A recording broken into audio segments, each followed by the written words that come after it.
Buenos días, buenas tardes, buenas noches, donde quiera que ustedes estén. Les damos la bienvenida a este espacio de conversación que estamos teniendo en un día muy especial, en el Día Internacional de los Derechos de las Personas Migrantes. Welcome everyone. Good morning, good evening, good afternoon, wherever you are. Welcome to this very special event that we are convening today on the International Human Rights Day of Migrants. This is going to be a conversation that is going to take place in Spanish. So if you need interpretation, please make sure to find the global icon on the bottom of your screen and then choose English as your channel so that you can follow us in this conversation. Bueno, voy a pasar a español. I'm going to continue and this conversation will all take place in Spanish. So just make sure of that and we will remind periodically on the chat for those who may join later. Bueno, soy Elena Olea, vicedirectora de Alianza Américas. Bienvenidos. Nos da muchísimo gusto tener este evento el día de hoy. Lamentablemente, el trabajo en materia de los derechos humanos de las personas migrantes ha cambiado dramáticamente en los últimos años y ha cambiado como resultado de las políticas que estamos viendo que están implementando los estados contra las personas migrantes. Hace algunos años teníamos otros desafíos y era un día para insistir, por ejemplo, en la regularización migratoria como un tema central.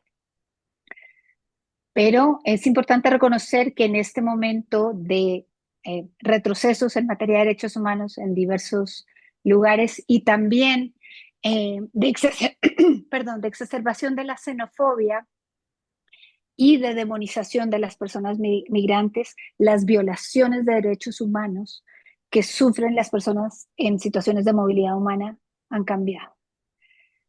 Hay sin duda un hecho que marca el año 2025 en las Américas en materia de migración. Y aunque los flujos de personas continúan, aunque los desafíos en materia de protección internacional siguen siendo muchos, y aunque vemos que cada vez las oportunidades de encontrar protección internacional son menos y más ineficientes, tal vez lo más dramático que pasó en las Américas en el 2025 fue la situación con las personas venezolanas detenidas en Estados Unidos que fueron deportadas a El Salvador y las condiciones de detención que sufrieron en El Salvador. Y es por eso que nos parece absolutamente central que hoy tomemos una pausa para reflexionar sobre este hecho, para conocer e informarnos mejor sobre lo que pasó, pero también para pensar en qué son los cambios que es necesario hacer para que este evento no se vuelva a repetir. Y también, por supuesto, cuáles son las reparaciones que las personas que sufrieron estas graves violaciones a sus derechos humanos necesitan y merecen recibir. Y es por eso que en este marco es para nosotros un verdadero honor contar hoy aquí con dos personas que trabajan en el ámbito de los derechos humanos, que lo hacen, digamos, con muchísima intensidad y pasión. Es muy bonito estar en este día teniendo este evento. Nos acompañan hoy René Valiente, que es un abogado salvadoreño egresado de la Universidad Centroamericana José Simeón Cañas de la UCA. René tiene una maestría en Derecho Penal Constitucional y es candidato a doctor en Ciencias Sociales. René tiene una amplia trayectoria de trabajo tanto dentro del sistema de administración de justicia como experto, por ejemplo, del programa de la Oficina de Naciones Unidas contra la Droga y el Delito, pero también ha trabajado en la sociedad civil. y en este momento se desempeña como director de investigación en Cristosal. Y es también importante recordar a quienes están en este espacio y no lo saben que Cristosal es una organización de derechos humanos fundada y que funcionaba desde El Salvador, pero también que tenía una vocación de trabajo en toda Centroamérica, que por las condiciones de represión en el país y los ataques particulares que ha sufrido, se ha visto obligada a cerrar sus operaciones, a dejar de funcionar desde El Salvador y lo está haciendo desde Guatemala. Así que desde un reconocimiento por la valentía, por la solidaridad, por las difíciles condiciones que atraviesa Cristosal. René, muchas gracias por estar hoy aquí con nosotros. Realmente es un privilegio. Gracias. Muchas gracias, es un honor para nosotros poder compartir con ustedes este día. Bueno, y también me da mucho gusto dar la bienvenida a Juan Papier. Juan Papier trabaja en Human Rights Watch. Human Rights Watch es una organización internacional que trabaja en derechos humanos con una larga trayectoria a nivel global, pero con una importante incidencia en América Latina. El trabajo en América de Human Rights Watch es muy importante y Juan es el vicedirector de la sección de América Latina. Eh, Juan es un abogado argentino con formación en Argentina en la Universidad Torcuato Di Tella y también con formación en Ginebra en Derechos Humanos. Juan, muchas gracias por estar aquí el día de hoy, que me imagino ha sido un largo día para ti. Muchas gracias, Elena y Alianza América, por la invitación. Es un gran gusto. Muy agradecido. Bueno, eh, gracias. La idea que queremos en esta conversación hoy aquí con ustedes es hablar sobre este informe eh, que elaboraron ustedes conjuntamente, un informe de derechos humanos. Pero yo creo que un punto crítico de esta conversación es partir de explicar qué es un informe de derechos humanos, por qué se hace, para qué se hace, cómo se hace. Así que si les parece, empecemos por ahí. René, ¿quieres arrancar o Juan, prefieres arrancar tú? René, Muy bien.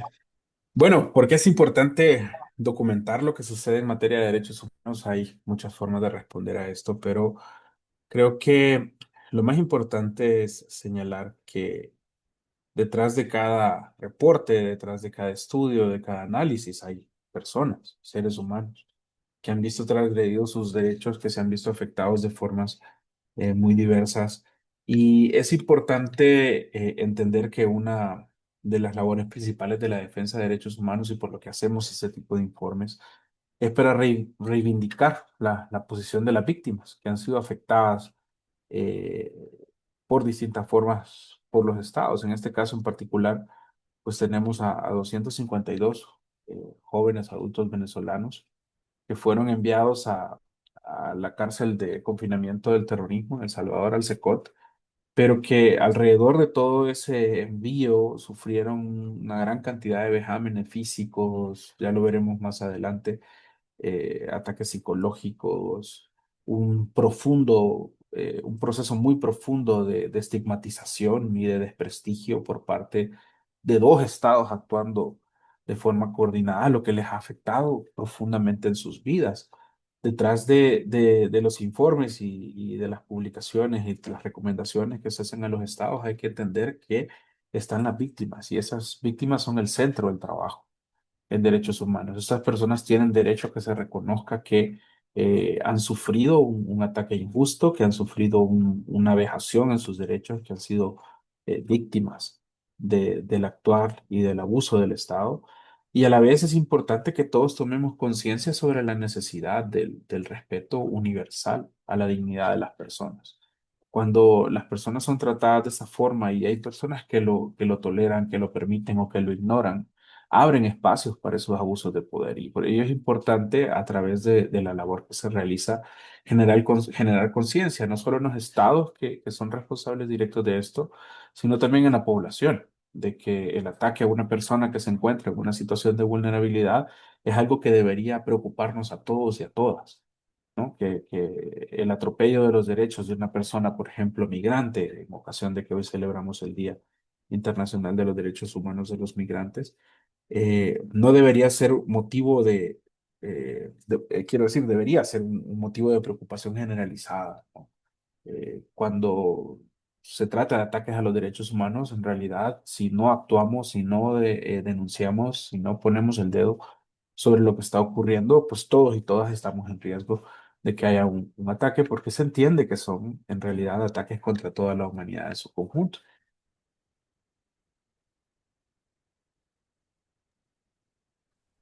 Juan, en la experiencia de Human Rights Watch, ¿quién es la audiencia de los informes? ¿Y qué pasa con un informe? Gracias. Mira, nosotros en Human Rights Watch es una organización que se crea y que trabaja con la idea de que el naming and shaming ayuda a proteger los derechos humanos. Es decir, que esta idea de documentar violaciones de derechos humanos, decir quiénes son responsables, sirve para prevenir futuros abusos y para garantizar justicia. Eh, Esa idea, por supuesto, no la asumimos de una forma inocente o naif. Creemos que detrás de cada uno de estos informes hay que tener hechos rigurosos, como los tenemos en este informe, y en todo lo que producimos, pero además que hay que tener una estrategia de incidencia y comunicación muy pensada para cada uno de los informes para lograr cambios.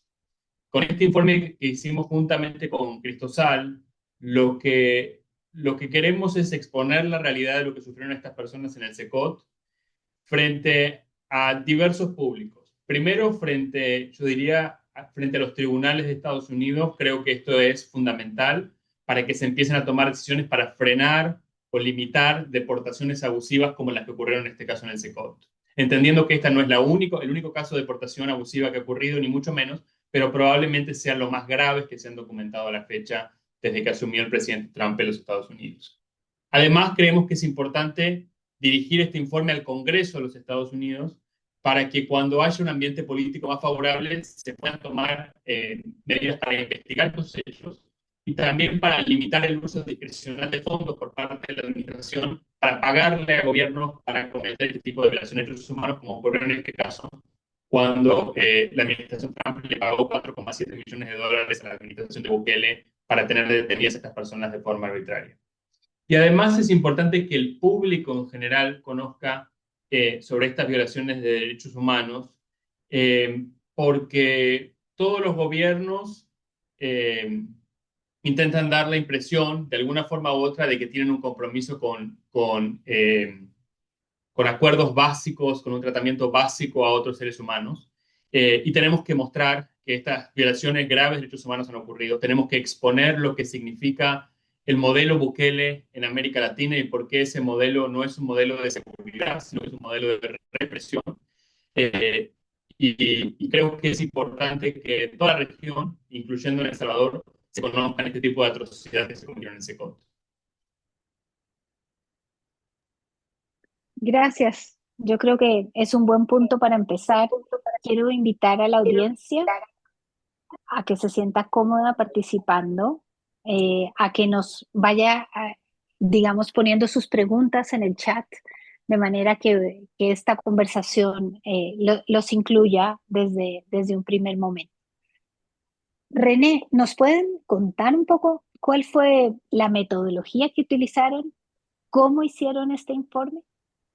Bueno, desde el momento en que en marzo, entre marzo y abril de este año, se hizo público que iban a hacerse esos envíos de personas al sistema penitenciario salvadoreño, desde Crisosal establecimos un mecanismo de comunicación con las familias.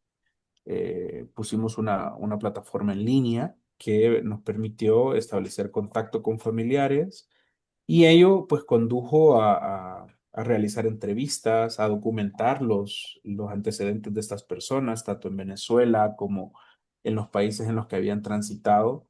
Y inicialmente pues lo hicimos con la intención de brindar apoyo y asesoría a las familias, como lo hemos hecho con las familias salvadoreñas que son víctimas del régimen de excepción. Ello llevó a que el equipo jurídico de la institución, pues liderado en ese caso por Ruth López, nuestra compañera, que tristemente ahora es presa política del régimen de Bukele, pues el equipo de Ruth y ella directamente formularon más de 70 demandas de habeas corpus.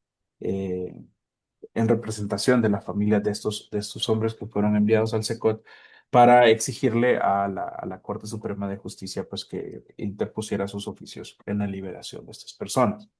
Luego de eso, pues empezamos a documentar los casos a través de las entrevistas y la recolección de estos datos y afortunadamente pues las personas fueron liberadas en ese intercambio que se dio posteriormente entre Estados Unidos y Venezuela. Y esto permitió, a través de los contactos que ya habíamos formulado antes, pues en colaboración con Human Rights Watch, implementar un proceso más profundo de investigación que incluyó pues las entrevistas a los familiares y a 40 de estas personas que directamente estuvieron afectadas por este proceso, además de la consulta de otras fuentes independientes que han permitido confirmar las situaciones que ocurrieron. El informe se basa entonces en los testimonios directos de las personas que han visto afectadas, familiares de las personas que han sido afectadas y se ha construido a partir de las víctimas, por ello refleja de manera pues tan directa las afectaciones que tuvieron dentro del sistema penitenciario salvadoreño. Y bueno, y en ese punto en particular, ustedes presentaron estos recursos de habeas corpus. Ujú. Y es bueno recordar a todas las personas que el recurso de habeas corpus es un recurso esencialmente muy simple en que básicamente está cuestionando cuáles son los motivos por los cuales una persona está privada de libertad. ¿Qué respuesta obtuvieron a esos recursos presentados, René? Ninguna. El Estado guardó un silencio respecto de las demandas interpuestas por las familias. Y no fue sino hasta que ya habían sido liberadas estas personas que la Corte ha empezado a rechazar las solicitudes de habeas corpus sobre la base de que ya ha cesado la situación que generaba la solicitud de habeas corpus. Y lo ha hecho sin siquiera confirmar la liberación de las personas. Es decir, la Corte, la Sala de la Constitucional en particular, se toma el hecho de que públicamente ya estas personas fueron liberadas para decir que es un hecho notorio, que no necesita pruebas de que han sido liberados. Sin embargo, no hay un listado oficial y el Estado salvadoreño nunca ha proporcionado un listado o confirmado siquiera la identidad de una de las personas que estuvieron detenidas ahí. Entonces, la Corte, faltando a su deber de diligencia, no ha hecho o no ha profundizado sobre la efectiva liberación de las personas. Afortunadamente, pues nosotros que conocemos los casos y que hemos tenido contacto con la familia, sabemos que las personas han sido liberadas, no así la Corte, ¿verdad? Pero la respuesta fue nula, no hubo posibilidad no solo a las solicitudes de habeas corpus, sino también a los requerimientos directos de los familiares que visitaron El Salvador y pidieron ejercer su derecho de visita respecto de sus familiares detenidos y sus apoderados detenidos, y la respuesta fue la misma, un silencio de parte de las instituciones. Gracias, René. Juan, en el contexto de América y de la historia de violación de derechos humanos, ¿cómo, digamos, esta primera situación de no resolver los recursos de habeas corpus, que además es un recurso tradicionalmente expedito, por eso resulta como ridículo que lo respondan en este momento? ¿Cómo entienden ustedes o cómo asemejan la situación, esta situación en particular en El Salvador, con otras situaciones que se han vivido en las Américas? Y nosotros concluimos que los venezolanos enviados a El Salvador fueron víctimas de desaparición forzada. Y usamos el término de desaparición forzada estrictamente en el sentido legal, no en un sentido político o con la intención de exagerar para nada. Esto es en el sentido estrictamente legal, conforme a la definición del derecho internacional del crimen de desaparición forzada. Estas personas fueron víctimas de desaparición forzada porque se los privó de la libertad y se les negó información a sus familiares sobre el paradero o la suerte de estas personas. Y la responsabilidad por estos hechos recae en el gobierno de El Salvador, pero también en el gobierno de Estados Unidos. Hemos documentado que, como señalaba René, no respondían los recursos de habeas corpus, pero además el gobierno de El Salvador se negó a proporcionar información, y los agentes de ICE también se negaron constantemente a darle información a los familiares de estas personas sobre su paradero o suerte. Lo que mencionas específicamente sobre los habeas corpus, yo creo que es diciente de la gravedad de la situación de derechos humanos de El Salvador, eh, porque el habeas corpus era el recurso básico judicial que se empleaba, por ejemplo, en las dictaduras del Cono Sur para intentar conocer el paradero o la suerte de las personas que estaban siendo desaparecidas. Y ni siquiera ese recurso tan básico, tan sencillo, que es una garantía esencial de derechos humanos, fue respetada en este caso. Aquí estamos ante violaciones de derechos humanos de la mayor gravedad, que tristemente nos recuerdan periodos muy oscuros de la situación de derechos humanos en América Latina, y son violaciones de derechos humanos cometidas por El Salvador con complicidad de la administración Trump. Gracias, Juan.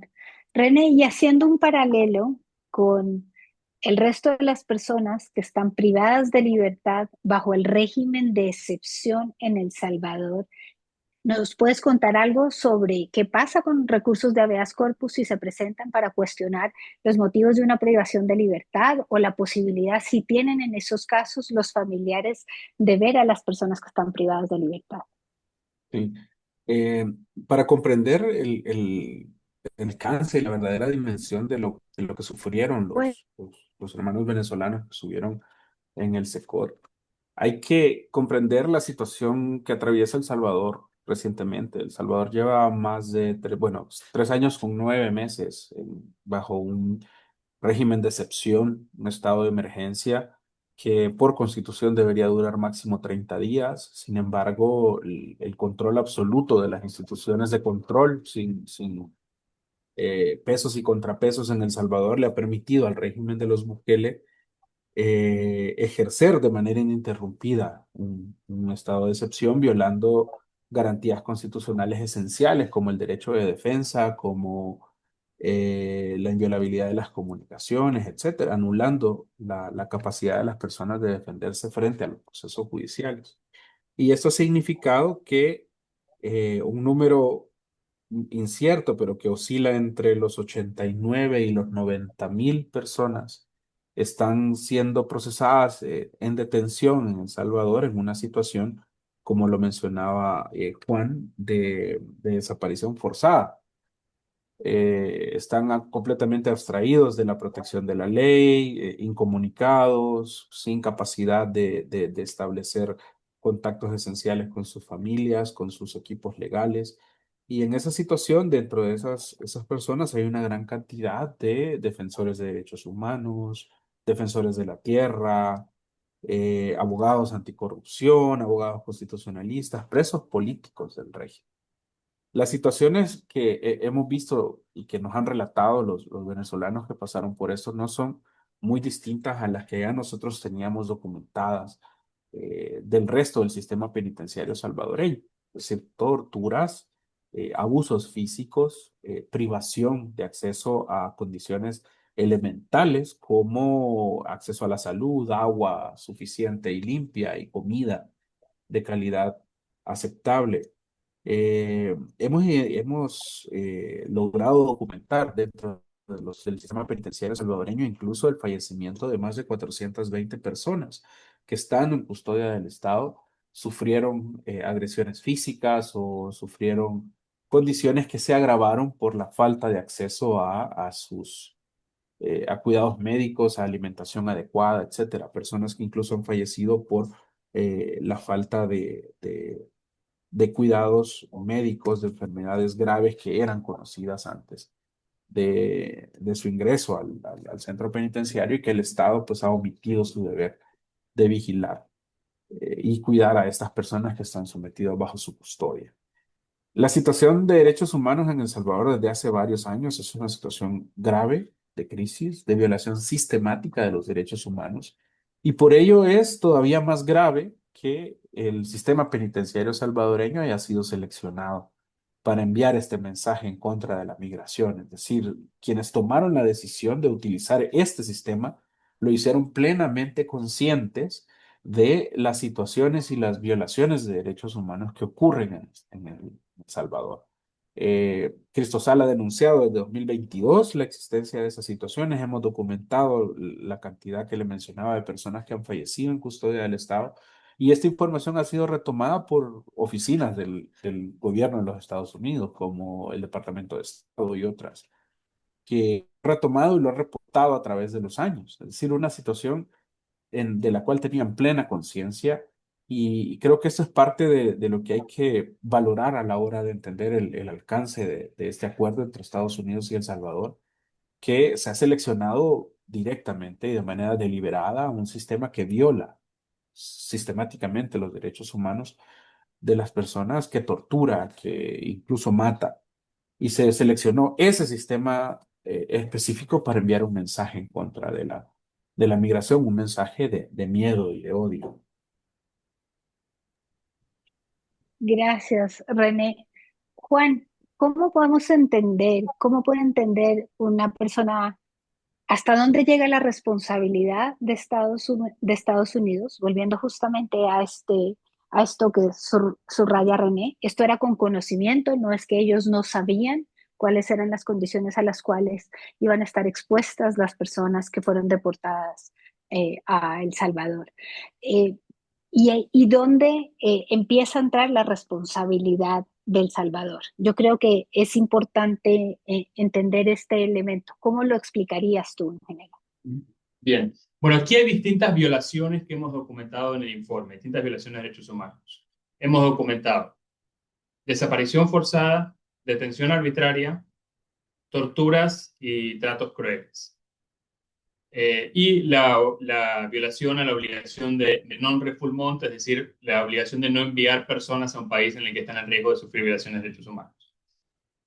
En cuanto a la prohibición de non-refoulement, el principal responsable es Estados Unidos por haber enviado a estas personas a un sistema penitenciario que, como mencionaba René, Estados Unidos sabía que era un sistema penitenciario en el cual se cometen graves violaciones de derechos humanos. Es decir, Estados Unidos era consciente al momento de tomar esta decisión de que era probable que estas personas sean torturadas o maltratadas en las cárceles de El Salvador. Entonces, eso es una responsabilidad que recae en los Estados Unidos. En cuanto a la desaparición forzada, nosotros creemos que tanto Estados Unidos como El Salvador son responsables, porque como mencioné, hemos documentado que tanto el gobierno de El Salvador como agentes de ICE en reiteradas ocasiones negaron a los familiares de estas personas información sobre su paradero o suerte. Y de hecho en el informe incluimos varios ejemplos, incluyendo transcripción de las llamadas telefónicas de los venezolanos que desesperados llamaban día y noche a ICE para saber dónde estaban sus familiares y los agentes de ICE constantemente se negaban a proporcionar información. En cuanto a la detención arbitraria, yo creo que principalmente la responsabilidad recae en el gobierno de El Salvador. La detención es arbitraria porque carece de cualquier base legal.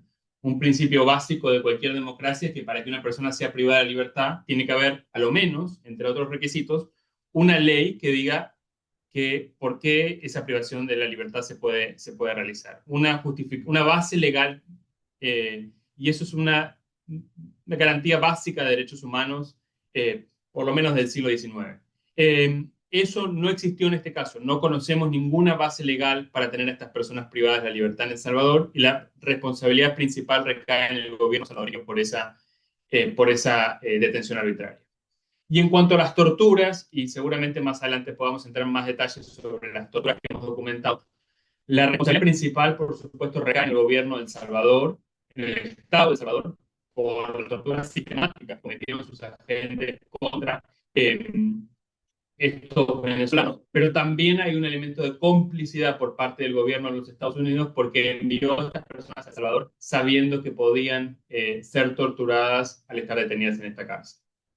Entonces, hay distintas violaciones de derechos humanos y distintos elementos de responsabilidad de cada uno de los gobiernos en estos hechos. Gracias, Juan. Yo creo que es importante subrayar esos elementos. Ahora, eh, ¿nos podrían contar cuáles fueron esos hallazgos más importantes de estas entrevistas que ustedes logran hacer cuando las personas son liberadas? Y yo quisiera subrayar un elemento creo que es central que tengamos en cuenta. La mayoría de las personas que han sido detenidas durante el régimen de excepción permanecen privadas de libertad, de manera que no sabemos lo que están viviendo, lo que están sufriendo. Y por eso creo que la liberación y los testimonios de estas personas son una muy dolorosa ventana a lo que está ocurriendo en los centros de detención, en las prisiones en El Salvador. Entonces, con eso, ¿nos pueden contar, por favor, sobre lo que encontraron en las entrevistas?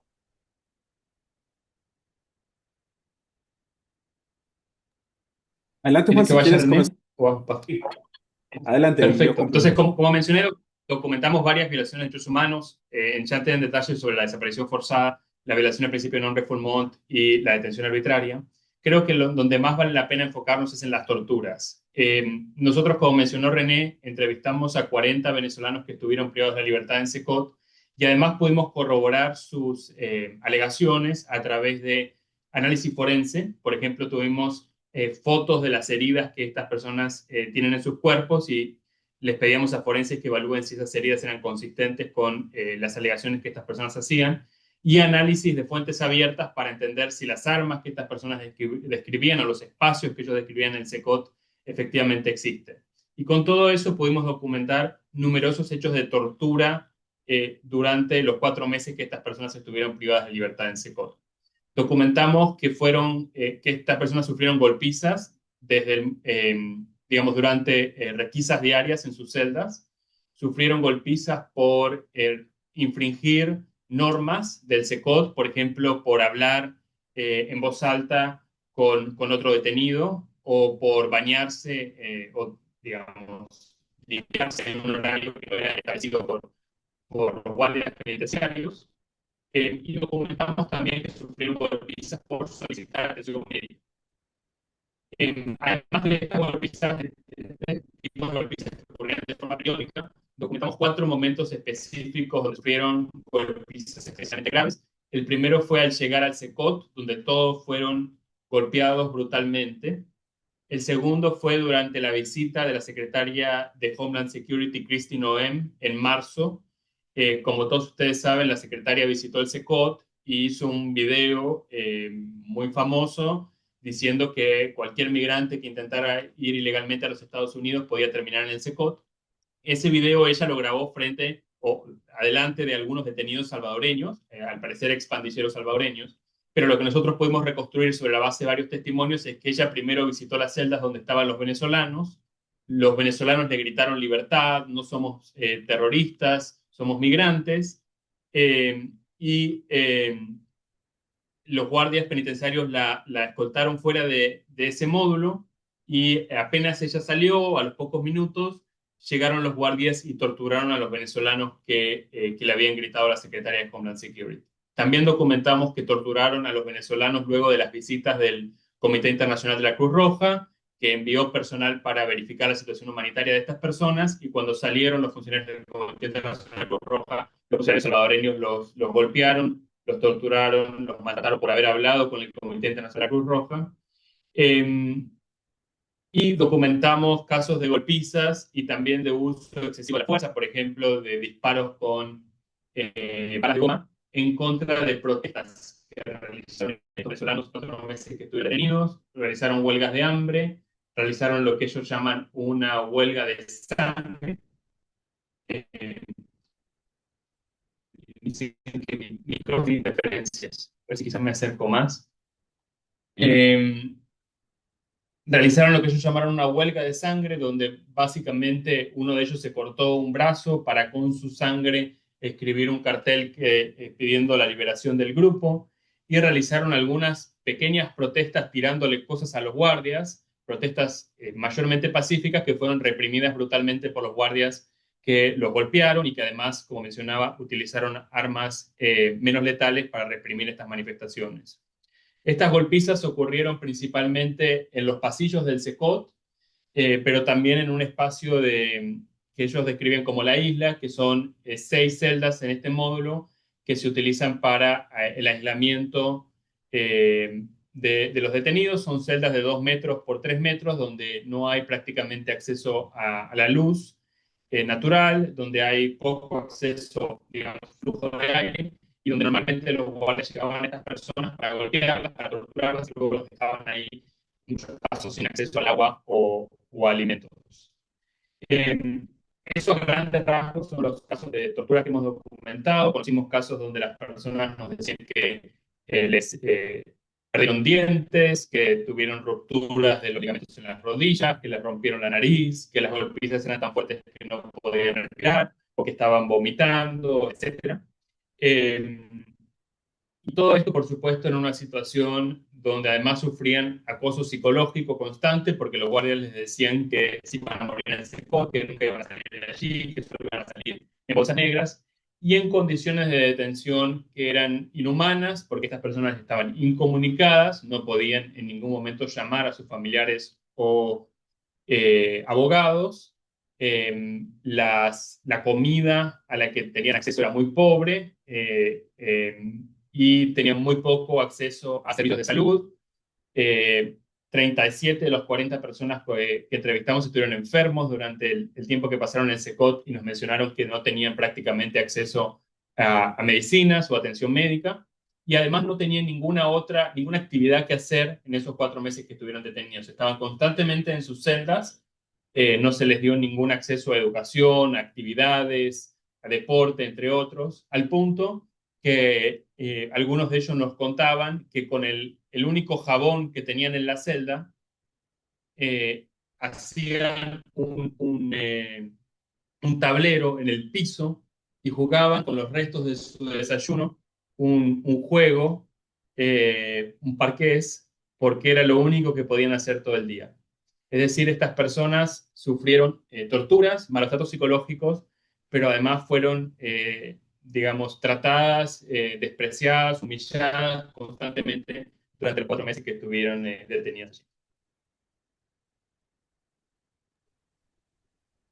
A mí me gustaría nada más puntualizar algunas cosas que es importante considerar que estas condiciones a las que estuvieron sometidos los venezolanos en el SECOT son consistentes con las condiciones que impone el régimen de Bukele en el resto de cárceles. Es decir, nosotros, como tú lo mencionabas, Elena, que nos hemos dedicado a documentar lo que ha sucedido dentro de las cárceles del sistema penitenciario, eh, tuvimos con este caso de los venezolanos quizá la única ventana, tristemente, la única ventana para ver qué es lo que ocurre dentro del SECOT, porque a lo largo de los años que ha durado el régimen de excepción no habíamos podido obtener un testimonio de una persona que haya salido de ahí con vida. Entonces, este caso es particularmente valioso para entender que todo lo que ocurre dentro del sistema penitenciario, pues parece estar orquestado en ese sentido y refleja en distintos centros las mismas condiciones, lo que sugiere pues que es parte de una estrategia, de un plan organizado desde las altas esferas del poder. Hay que entender que la situación de incomunicación tiene un efecto en las personas, en la forma en que se afronta el encierro, pero también es una estrategia para despojarlos de la protección de la ley.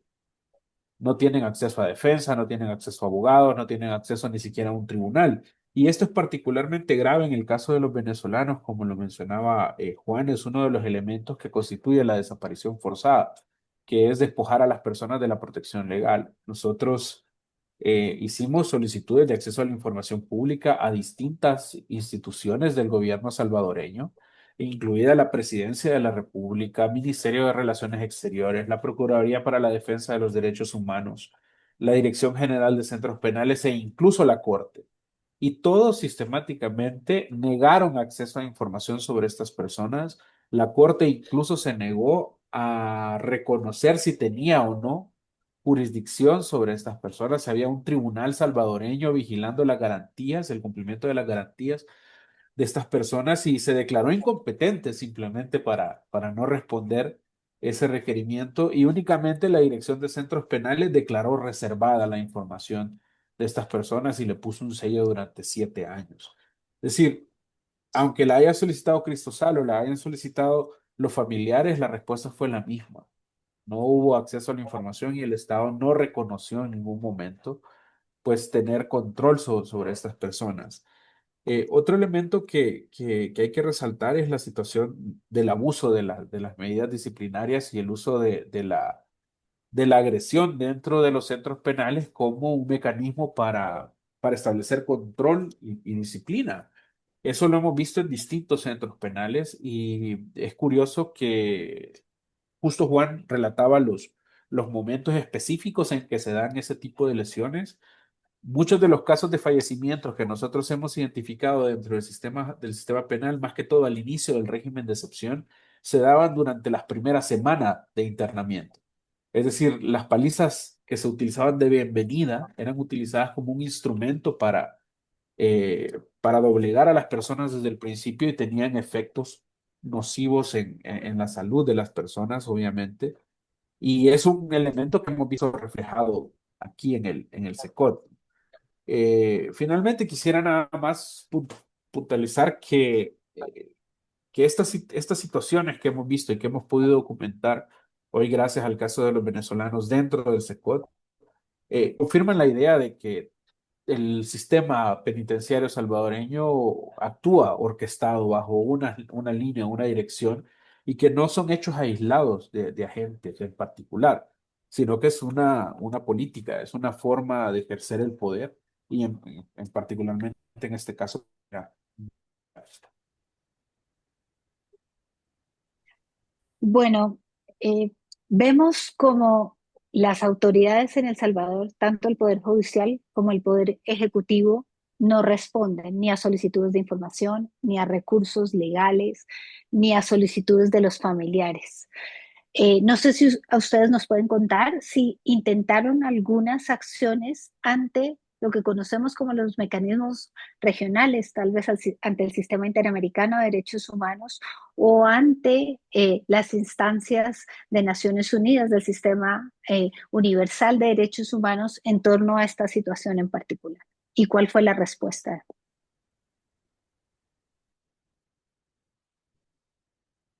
Dale, René. Adelante, sí. Sí hubo acciones internacionales, de hecho hubo un pronunciamiento conjunto desde distintas oficinas de Naciones Unidas exigiendo la liberación de estas personas y a raíz del trabajo con las familias también se iniciaron acciones en el sistema interamericano que están pues pendientes de ser resueltas.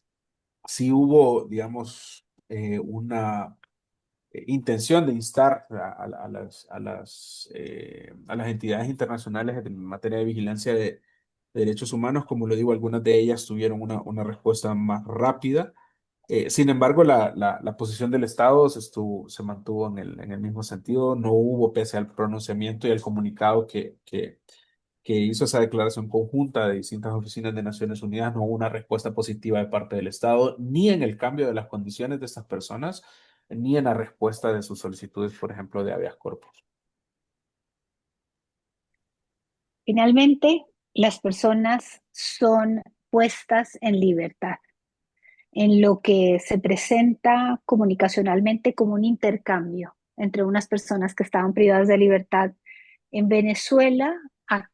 Esas personas son liberadas, muchas de ellas estadounidenses o con vínculos con Estados Unidos, y entendemos que todas las personas salvadoreñas son eh, enviadas a Venezuela. Utilizo el término enviadas porque no entiendo que no sabemos si se habla ahora de una segunda deportación de El Salvador a Venezuela o esto cómo ocurrió.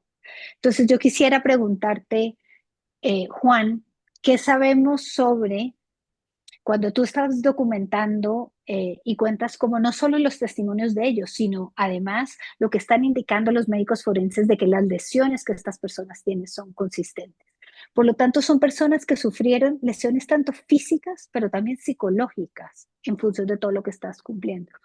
¿Cuál es, digamos, el tratamiento tanto psicológico, psiquiátrico, como de salud física que estas personas han podido recibir ahora que están de vuelta en Venezuela? ¿Qué sabemos sobre eso? Sí, qué bueno que me haces esta pregunta. Como mencionas, estas personas han sufrido abusos graves en El Salvador, físicos y también psicológicos. Y lo que más nos piden ellos desde que han llegado a Venezuela es tener apoyo psicológico. Ha habido algunas iniciativas por actores humanitarios para empezar a darles apoyo psicológico en las últimas semanas, diría, pero todavía hay necesidades grandes para poder apoyarlos. Eh, Así que si cualquiera en esta llamada tiene interés en tener más información sobre eso, encantado de estar en contacto porque creo que estas personas necesitan mucha ayuda y ha sido difícil canalizar los fondos y canalizar la asistencia de especialistas para poder apoyarlos. Es importante destacar que muchas de las personas que fueron enviadas nuevamente a Venezuela habían huido de la persecución por parte del régimen de Nicolás Maduro. Nosotros conocemos por lo menos de 19 casos de personas que habían sufrido abusos o amenazas por parte del gobierno venezolano o de grupos criminales en Venezuela, con lo cual aquí se configura una violación adicional al principio de non-refoulement, porque estas personas fueron enviadas a un país donde pueden sufrir persecución. Apenas llegaron, fueron interrogados por el Servicio de Inteligencia venezolano y varios de ellos han recibido en los últimos meses visitas por parte del Servicio de Inteligencia venezolano, visitas que son intimidatorias eh, y realmente tenemos preocupación por su situación de seguridad.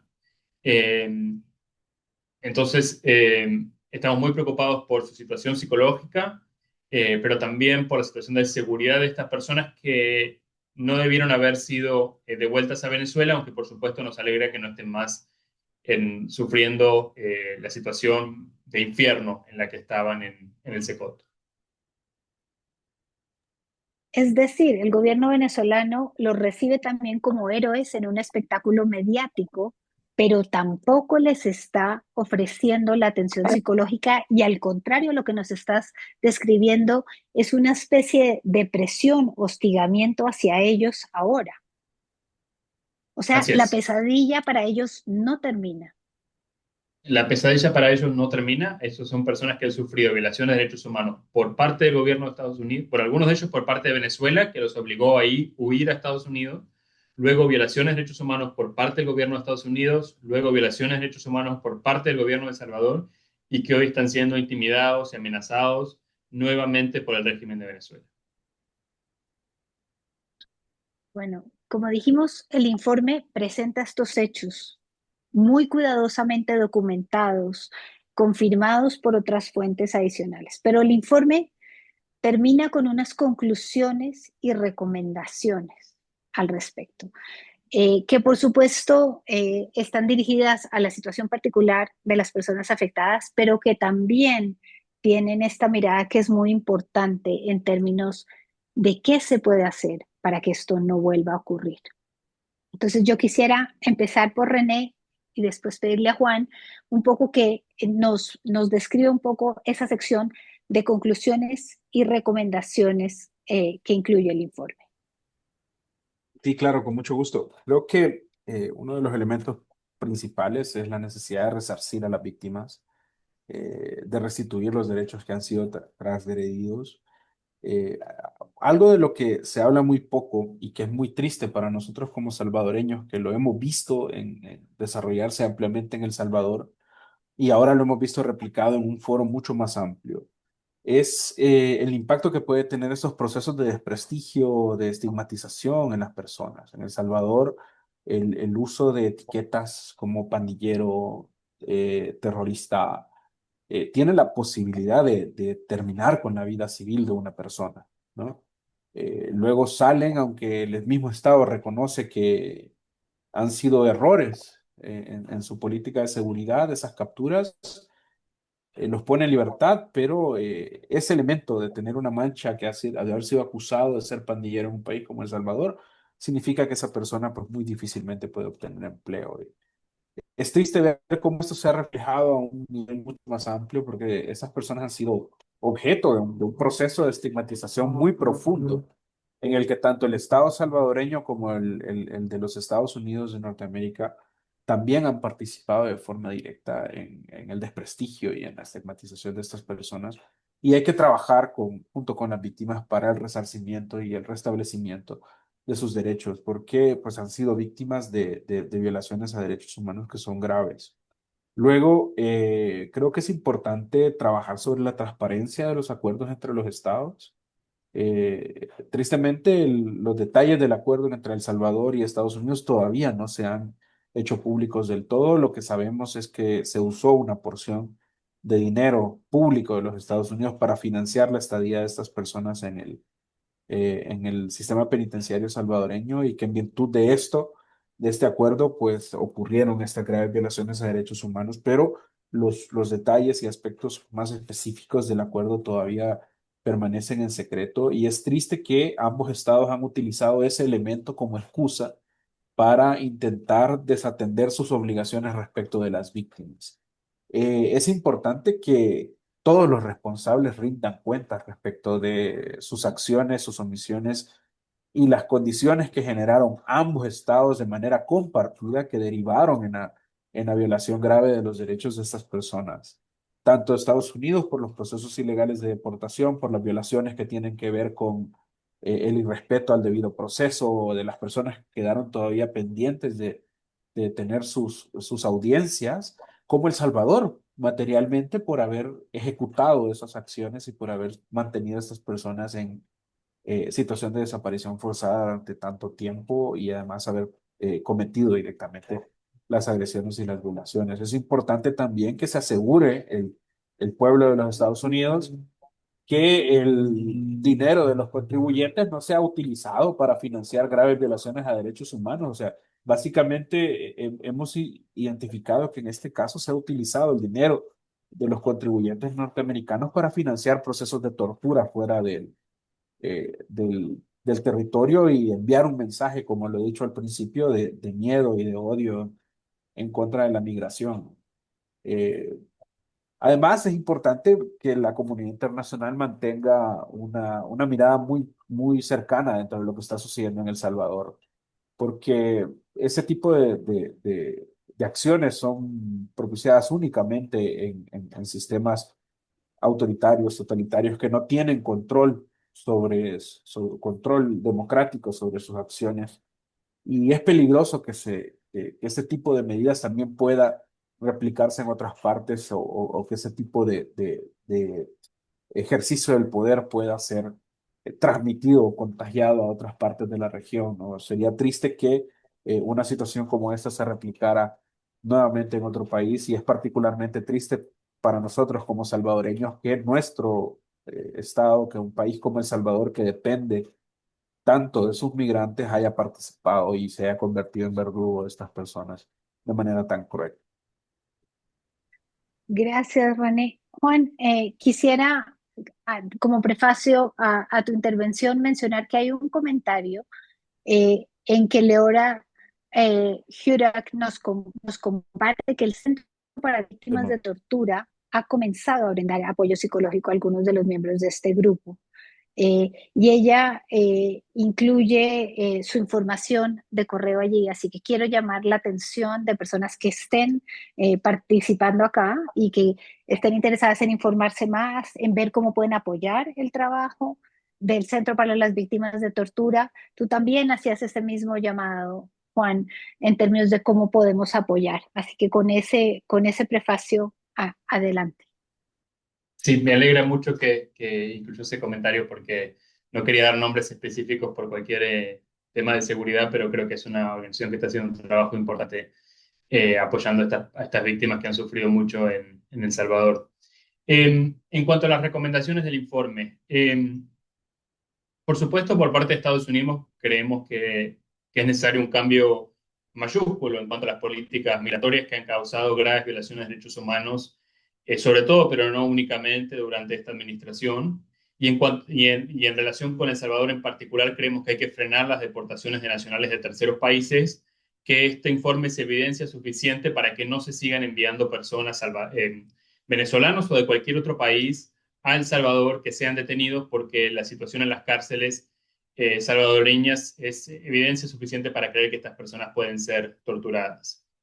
Creemos que, digamos, también hay que volver a proteger los derechos de los venezolanos en los Estados Unidos, y que una medida básica de protección para estas personas que están huyendo de la crisis de derechos humanos en Venezuela es restablecer el TPS, buscar mecanismos de protección similares al TPS, del cual han sido privados lamentablemente 600.000 venezolanos durante esta administración, y que el Congreso tiene un rol importante que cumplir en relación con las violaciones de derechos humanos que hemos documentado en este informe, puntualmente con dos temas. Primero, garantizando mayor rendición de cuentas y control sobre el uso de fondos por parte de la administración para financiar este tipo de violaciones de derechos humanos. Como hemos mencionado, le han pagado al gobierno de El Salvador 4,7 millones de dólares para detener a estas personas. No ha habido control del Congreso sobre ese uso de los fondos. Esas son tareas claramente del Congreso, según lo establece la Constitución de Estados Unidos, y creemos que el Congreso tiene que ejercer su mandato establecido en la Constitución en relación con el uso de estos fondos. Y también creemos que cuando cambie el ambiente político en el Congreso, es importante que se tomen medidas para investigar estos hechos. Ojalá haya una comisión del Congreso para investigar estas violaciones de derechos humanos. Sabemos, como dije al comienzo, que no es ni de cerca la única violación de derechos humanos que se ha cometido en contra de migrantes en lo que va del año, pero sí probablemente sea el caso más extremo y reflejo de la gravísima situación que se vive en los Estados Unidos en cuanto a los derechos de los migrantes. Eh, René mencionaba el tema de la comunidad internacional. Creo que la comunidad internacional, los organismos de Naciones Unidas, por ejemplo, tienen un rol muy grande que cumplir, y que aún no han cumplido a cabalidad en relación con la situación de derechos humanos en los Estados Unidos, de abusos contra migrantes, pero también en cuanto a El Salvador. El Salvador merece mucha más atención por parte de la comunidad internacional, un escrutinio mucho más firme, porque se están cometiendo violaciones sistemáticas de derechos humanos de la mayor gravedad. Y estamos trabajando para que, por ejemplo, el Comité contra la Tortura de Naciones Unidas o el Consejo de Derechos Humanos en Ginebra tengan un escrutinio mucho más firme sobre lo que está ocurriendo en el país. Muchas gracias. Bueno, yo creo que en la medida en que hemos ido conversando, hemos respondido a la mayoría de las preguntas. ¿Qué pasa en este momento con los miles de personas salvadoreñas que continúan privadas de libertad? Yo quiero cerrar ahí. Sí, la situación de crisis de derechos humanos en El Salvador continúa. Hay decenas de miles de personas sometidas a un proceso judicial carente de garantías, en situación de incomunicación, sin posibilidades efectivas de defensa y sufriendo situaciones de graves agresiones y violaciones a sus derechos humanos dentro de un sistema penitenciario que demostrado está que ha cometido ese tipo de acciones en el pasado y las sigue cometiendo. Nosotros seguimos documentando casos de personas fallecidas dentro del sistema penitenciario salvadoreño. Seguimos documentando las graves violaciones a derechos humanos que ocurren dentro del sistema penitenciario salvadoreño, y vemos con mucha preocupación que esas medidas se agravan y continúan a través del tiempo, y se implementan marcos legales abusivos que siguen ampliando las posibilidades y los poderes del órgano ejecutivo para mantener a estas personas en esa situación permanente de agresión. Es preocupante la situación en El Salvador. Ha avanzado drásticamente a un cierre absoluto del espacio cívico. Ha perseguido el régimen a las organizaciones, en particular aquellas que nos dedicamos a la defensa de los derechos humanos y a la denuncia de ese tipo de acciones. ha cerrado espacios para la participación, ha causado el exilio de cientos de personas y ha perseguido y capturado a otros tantos. Dentro de esos entre 89 y 90.000 personas que se encuentran en detención en el sistema penitenciario, pues es de entender que hay defensores de la tierra, hay abogados constitucionalistas, hay presos políticos que siguen estando en custodia del Estado salvadoreño en violación a sus derechos. Y es una situación pues que tristemente no vemos un final pronto, ¿no? Bukele se ha consolidado en el poder y ha ejecutado las acciones necesarias para prolongar esta situación, así que es muy importante que la comunidad internacional mantenga una vigilancia cercana de lo que está ocurriendo en El Salvador. Muchísimas gracias. Hoy, en el Día Internacional de los Derechos Humanos de las Personas Migrantes, queríamos no olvidar, insistir en el infinito valor de este informe, en cómo es una herramienta de trabajo para todas las personas que trabajamos en temas de migración, porque es importante recordar también que la represión estatal que se vive en El Salvador es otro factor que continúa expulsando a las personas del país y que la idea de que esta es una política de seguridad replicable en otros estados de la región es desafortunadamente eh, una nube muy negra que está sobre la región y sobre la cual todos tenemos que estar muy atentos. Por eso este informe es muy valioso, por eso no es un caso aislado, sino es una ventana hacia lo que está pasando. Yo quiero terminar agradeciendo al Latin American Working Group que nos acompañó para la difusión y para poder llevar a cabo este evento. Por supuesto, felicitar y reconocer a Cristosal y a Human Rights Watch por este valiosísimo trabajo, porque reconocemos que no era nada fácil hacerlo tampoco con las personas pudiendo, digamos, tomar y corroborar estos testimonios en Venezuela. Es trabajo muy difícil y trabajo muy valiente, así que les reconocemos a ustedes dos. Cualquier momento, cualquier oportunidad en que estamos pensando en El Salvador es un momento para reflexionar sobre esta represión y por supuesto reiterar los llamados por la libertad de Ruth López. Es algo que nos duele a todos nosotros y que no terminamos el año sin pensar en todas esas personas que no van a tener la oportunidad de celebrar las fiestas con sus familias como lo vamos a poder hacer todos los demás. De eso lo tenemos muy claro. Y por último, quiero reconocer el trabajo del Center for Victims of Torture, de ese valiosísimo trabajo en acompañar a las víctimas en la recuperación luego de haber pasado por verdaderamente el infierno, como se titula el informe. Muchísimas gracias a René Valiente, a Juan Papié por su valiosísimo trabajo en esta materia. Gracias a todos ustedes por habernos acompañado el día de hoy, por tomarse un momento para pensar en esto y porque continuemos trabajando para que esto no vuelva a ocurrir. Muchas gracias a todos. Muchas gracias por la invitación, muy agradecido. Muchas gracias.